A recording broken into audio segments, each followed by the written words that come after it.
안녕하세요. 책 읽는 생각부자입니다. 가을을 재촉하는 비가 내리더니 제법 쌀쌀하게까지 느껴지네요. 자연의 신비함과 완벽함은 언제나 놀라울 뿐입니다. 여러분은 어떤 종류의 책을 좋아하시나요? 또 읽을 책들을 어떻게 고르시나요? 저는 처음에는 성공과 자기 계발서들 위주로 읽기 시작했는데 요즘은 책에서 저자들이 인용하고 추천하는 책들을 읽고 있습니다. 이번 책은 지난 시간 최진석 교수가 건너가는 자에서 소개했던 카를로 로벨리의 나 없이는 존재하지 않는 세상입니다. 원제는 헬 골란트로 1925년 독일의 청년 하이젠베르크가 양자역학의 수학적 구조인 양자론을 구축한 장소입니다. 저자는 이탈리아 출신의 세계적인 이론 물리학자이며 양자 이론과 중력 이론을 결합한 루프 양자 중력이라는 개념으로 블랙홀을 새롭게 규명한 우주론의 대가로 제2의 스티븐 호킹이라 평가받고 있습니다. 저서로는 모든 순간의 물리학, 보이는 세상은 실제가 아니다, 시간은 흐르지 않는다 등이 있습니다. 물리학, 양자역학, 듣기만 해도 어렵게 느껴지는 단어들이지요. 저도 몇 번 읽기를 시도했다 포기했던 책이기도 합니다. 지난 시간 최진석 교수는 불교 경전의 철학과 양자 물리학이 공명하는 점이 있다고 재차 강조하셨었죠. 다시 한번 읽기에 도전해서 수식과 이해가 가지 않는 부분들을 대충 지나가며 어찌어찌 완독을 하긴 했습니다. 하지만 다시 읽어보려 하니 여전히 이해가 가지 않는 부분들이 많이 있었죠. 그래도 도입 후의 하이젠베르크의 관찰, 에르빈 슈레딩거의 확률, 중첩이니 불확정성이니 하는 양자론의 기본 설명들을 지나가면 3장부터는 조금은 이해할 수 있는 내용들이 펼쳐집니다. 그래서 3장, 너에게는 실제하지만 나에게는 그렇지 않은 것이 있을 수 있을까에 대한 내용들을 전해드리려고 합니다.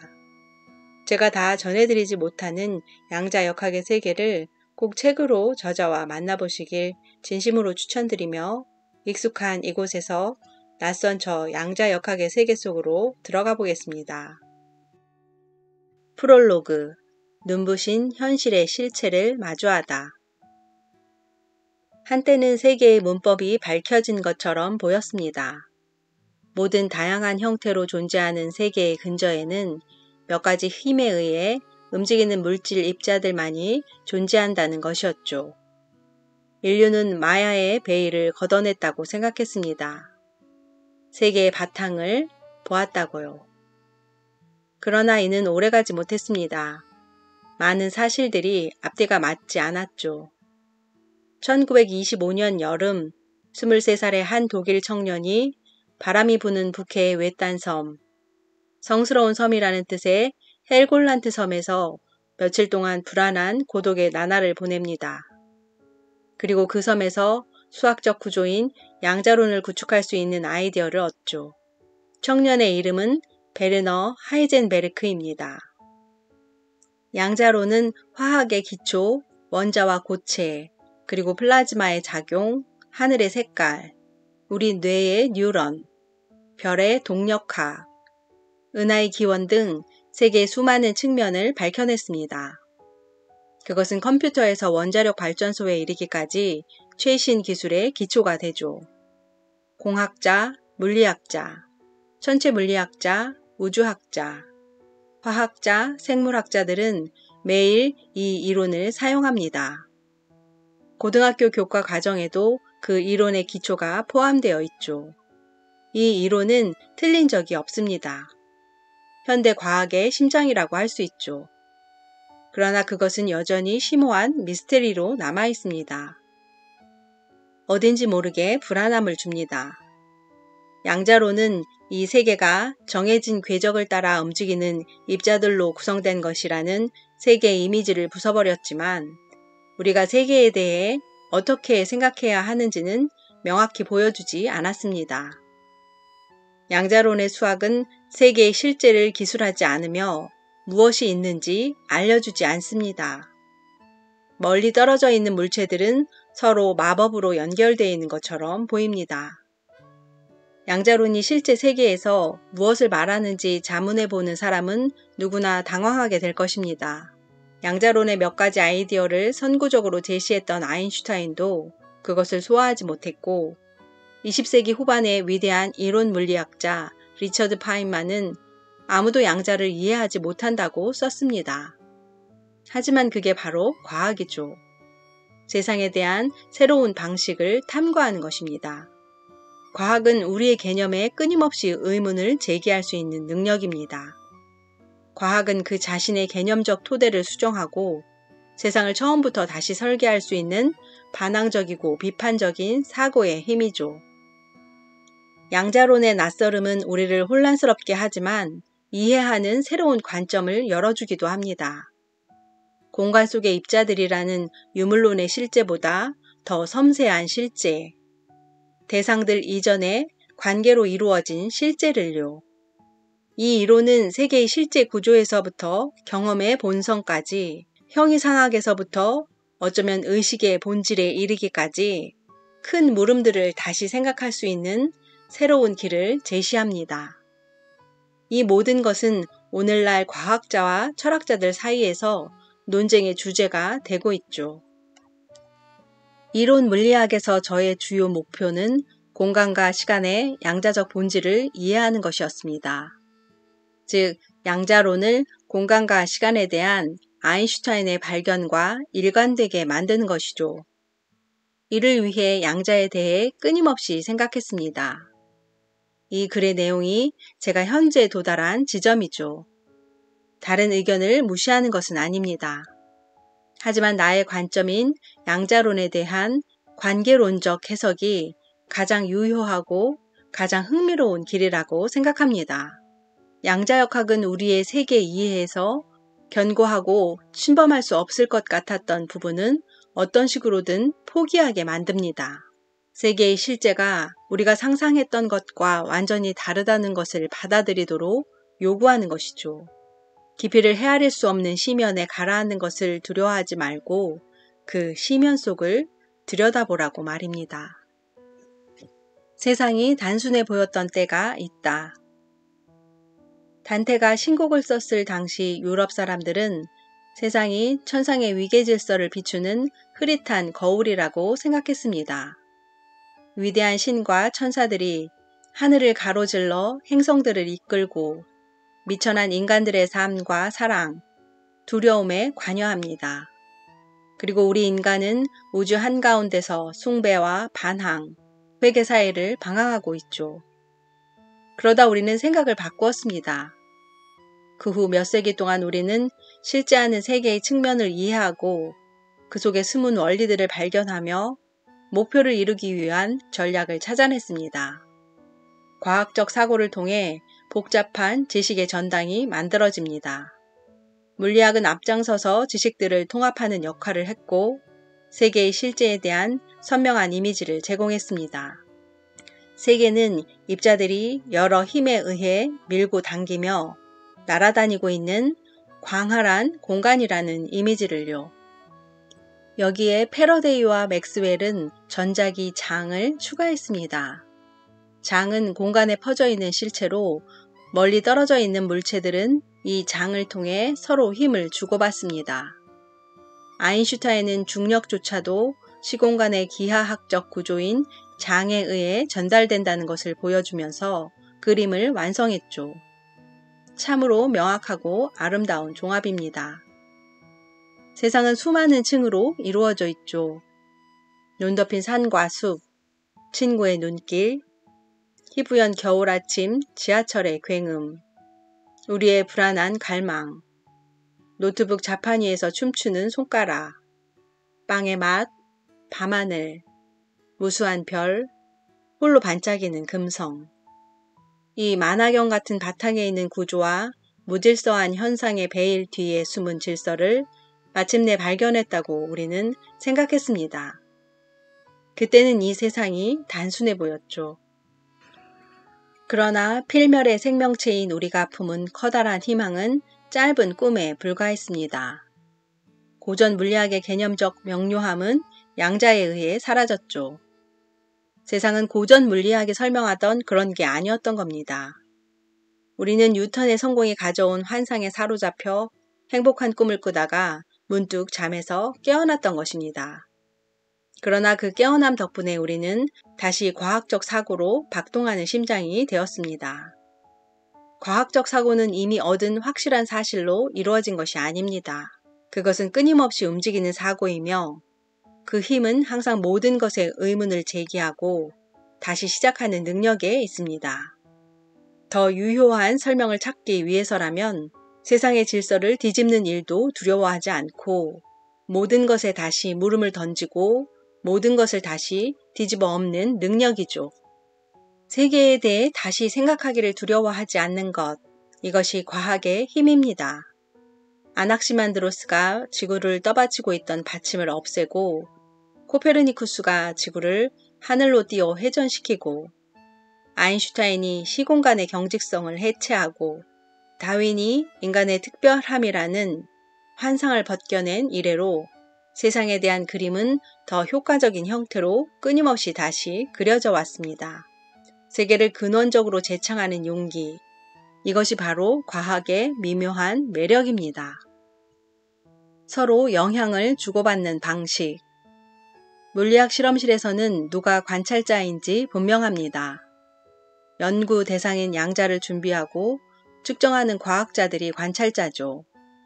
그들은 측정 장비를 이용해 원자가 방출하는 빛이나 광자가 도달하는 위치를 감지합니다. 하지만 이 넓은 세상에는 실험실에 과학자나 측정기만 있는 것이 아닙니다. 그렇다면 측정하는 과학자가 전혀 없는 곳에서 관찰이란 도대체 무엇일까요? 관찰하는 사람이 아무도 없을 때 양자로는 우리에게 무엇을 알려줄 수 있을까요? 양자로는 다른 은하계에서 일어나는 일에 무엇을 알려줄까요? 그 해답의 열쇠이자 동시에 이 책의 핵심 아이디어는 과학자도 측정 장비와 마찬가지로 자연의 일부라는 단순한 사실입니다. 양자론이 설명하는 것은 자연의 한 부분이 자연의 다른 부분에게 어떻게 자신을 나타내는가 하는 것이죠. 제가 여기서 설명하는 양자론의 관계론적 해석의 핵심은 양자론은 양자적 대상이 우리, 즉 관찰이라는 일을 하는 특별한 실체에게 어떻게 일어나는지를 기술하는 것이 아니라는 발상입니다. 이 이론은 물리적 대상이 다른 물리적 대상에게 어떻게 작용하는지를 기술하는 것이죠. 우리는 이 세상을 대상과 사물, 실체의 측면에서 생각합니다. 광자, 고양이, 돌, 시계, 나무 무지개, 행성, 은하단 등등. 그러나 이 대상들은 각자 고고한 고독 속에 서 있는 것이 아닙니다. 오히려 서로에게 작용하고만 있을 뿐입니다. 우리가 자연을 이해하려면 고립된 대상이 아니라 이러한 상호작용에 주목해야 합니다. 고양이가 똑딱거리는 시계 소리에 귀를 기울입니다. 소년이 돌을 던지고 돌은 날아가 공기를 움직이고 다른 돌들에 부딪혀 그 돌을 움직이고 그 돌은 떨어져 땅을 누릅니다. 한 그루의 나무가 태양빛에서 에너지를 얻어 산소를 만들고 마을 사람들은 그 산소를 마시며 별을 관찰하죠. 그리고 별들은 다른 별들의 중력에 끌려 은하 속을 움직여갑니다. 우리가 관찰하고 있는 이 세계는 끊임없이 상호작용하고 있죠. 우리가 알고 있는 이 세계, 우리와 관계하고 우리의 관심을 끄는 세계, 우리가 실제라고 부르는 세계는 상호작용하는 실체들의 광대한 네트워크입니다. 물론 엄격한 의미에서 관찰자인 특수한 물리계가 존재하는 것도 사실입니다. 즉, 감각기관과 기억이 있고 실험실에서 일하는 거시적인 존재가 있는 것이죠. 그러나 양자역학은 그런 것들만 설명하는 것이 아닙니다. 실험실 관찰뿐만 아니라 모든 종류의 상호작용의 기초가 되는 물리적 실제의 근본적인 보편적 문법을 기술하는 것이 양자역학입니다. 양자론은 사물들이 서로에게 나타나는 방식을 기술하는 것이죠. 즉, 양자론의 발견이란 사물의 속성은 그 사물이 다른 사물에 영향을 미치는 방식에 지나지 않는다는 사실의 발견이라고 생각합니다. 사물의 속성은 다른 사물과의 상호작용 속에서만 존재하는 것이죠. 양자론은 사물이 서로 영향을 주고받는 방식에 대한 이론입니다. 그리고 그것은 오늘날 우리가 가진 자연에 대한 최선의 설명입니다. 이는 단순한 발상이지만 여기서 얻은 두 가지 급진적인 결과는 양자를 이해하는 데 필요한 개념적 공간을 열어줍니다. 상호작용 없이는 속성도 없다. 보어는 현상이 발생하는 조건을 알아내기 위해 사용되는 측정기와 원자계 사이의 상호작용을 그 원자계의 행동과 명확히 분리하는 것은 불가능하다고 말합니다. 보어가 이 구절을 썼던 1940년대만 해도 이 이론은 원자계를 측정하는 실험실에서만 적용됐죠. 그때부터 100여 년이 지난 오늘날에는 이 이론이 우주의 모든 물체에 적용된다는 것이 밝혀졌습니다. 따라서 우리는 원자계를 모든 물체로, 측정기와의 상호작용을 다른 모든 물체와의 상호작용으로 바꿔야 합니다. 이렇게 바꾸어 놓고 보면 보어의 이 관찰에는 양자론의 토대가 된 발견이 들어 있습니다. 즉, 대상의 속성은 그 속성이 발현될 때의 상호작용과 분리할 수 없으며 나아가 그 속성이 발현되는 상대 대상과도 분리할 수 없다는 것입니다. 대상의 속성이란 그 대상이 다른 대상에 작용하는 방식, 바로 그것입니다. 대상 자체는 다른 대상에 대한 상호작용의 네트워크일 뿐이죠. 양자론은 물리적 세계를 확정된 속성을 가진 대상들의 집합으로 보는 대신 관계의 그물망으로 보는 시각으로 우리를 초대합니다. 대상은 그 그물망의 매듭입니다. 상호작용이 없으면 속성도 없죠. 이는 정말 급진적인 도약입니다. 이는 오직 모든 것이 다른 것에 작용하는 방식에 대해서만 생각해야 한다고 말하는 것입니다. 전자가 어떤 것과도 상호작용을 하지 않을 때 그 전자에는 물리적 속성이 없습니다. 위치도 없고 속도도 없는 것이죠. 속성은 상대적일 뿐이다. 두 번째 결론은 훨씬 더 급진적입니다. 독자인 당신이 슈레딩거의 사고 실험에 등장하는 고양이라고 가정해보세요. 당신은 상자 안에 갇혀 있고 양자 장치가 수면제를 방출할 확률은 2분의 1입니다. 이때 당신은 수면제가 방출되었는지 아닌지를 알 수 있습니다. 방출되면 잠이 들고 방출되지 않으면 깨어있죠. 즉, 당신에게 수면제는 방출되었거나 방출되지 않는 것입니다. 의심의 여지가 없죠. 당신으로서는 잠들었거나 깨어있거나 둘 중 하나입니다. 동시에 둘 다는 분명 불가능합니다. 반면에 나는 상자 밖에 있고 수면제 병과도 당신과도 상호작용하지 않습니다. 나중에 나는 잠든 당신과 깨어있는 당신 사이에 양자적 간섭 현상을 관찰할 수 있을 것입니다. 내가 잠든 당신을 보았거나 깨어있는 당신을 보았더라면 일어나지 않았을 현상을 말이죠. 그런 의미에서 나에게 당신은 깨어있지도 잠들어 있지도 않습니다. 당신이 깨어있는 것과 잠든 것의 중첩 상태에 있다는 뜻이죠. 당신에게는 수면제가 방출되었거나 방출되지 않았으며 당신은 잠들었거나 깨어있거나 둘 중 하나입니다. 나에게는 서로 다른 상태 사이에 양자적 중첩이 존재합니다. 당신에게는 깨어있거나 깨어있지 않은 것이 실제입니다.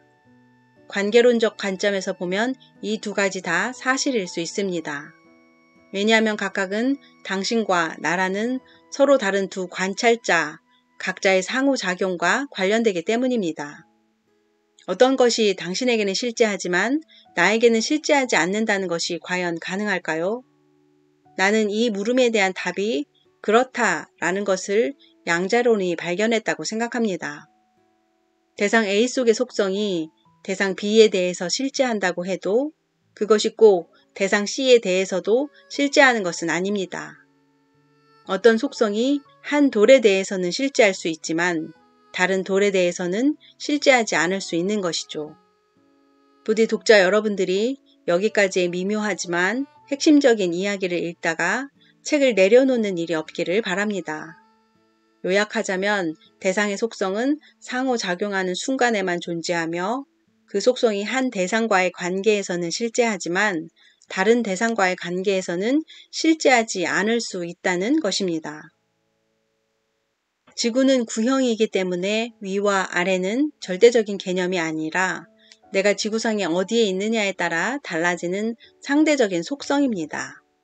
아인슈타인의 특수 상대성 이론은 동시성이라는 개념이 관찰자의 운동 상태에 따라 상대적이라는 것을 발견했죠. 양자론의 발견은 조금 더 급진적이죠. 양자론은 모든 대상의 모든 속성이 속도와 마찬가지로 관계적이라는 사실을 발견한 것입니다. 물리적 변수는 사물을 기술하는 것이 아니라 사물이 서로에 대해 나타나는 방식을 기술합니다. 상호작용이 일어나지 않고 있을 때 변수의 값을 부여하는 것은 무의미한 일이죠. 변수는 어떤 대상과 상호작용하는 동안 그 대상과 관련해 상대적인 값, 즉 입자의 위치나 속도를 갖는 것입니다. 세계는 이러한 상호작용의 네트워크입니다. 물리적 물체가 상호작용할 때는 관계가 성립합니다. 돌이 다른 돌과 부딪히죠. 햇빛이 내 피부에 닿습니다. 독자인 당신은 이 글을 읽습니다. 돌은 그 자체로는 위치가 없고 충돌하는 다른 돌에 대해서만 위치를 갖습니다. 하늘은 그 자체로 색이 있는 것이 아니라 하늘을 올려다보는 나의 눈에 대해서만 색깔을 갖습니다. 하늘의 별은 독립적인 존재로 빛나는 것이 아니라 그 별이 속한 은하계를 이루는 상호작용 네트워크의 한 매듭일 따름입니다. 양자론을 이해하기 위해서는 우리가 현실을 이해할 때 사용하는 문법을 수정할 필요가 있죠. 마치 아낙시만드로스가 위와 아래라는 개념을 바꾸어서 지구의 형태를 이해한 것처럼 말이죠. 대상은 상호작용할 때 어떤 값을 갖는 변수에 의해 기술되며 그 값은 다른 대상이 아니라 상호작용 대상과의 관계에서 결정됩니다. 피란델로의 말처럼 대상은 아무도 아닌 동시에 신만인 어떤 것이죠. 이렇게 세계는 다양한 관점의 게임 속에서 산산조각나며 단일한 포괄적 시각은 용납되지 않습니다. 그것은 다양한 관점의 세계, 다양한 표현의 세계이지 확정된 속성이나 단일한 사실을 가진 실체들의 세계가 아닙니다.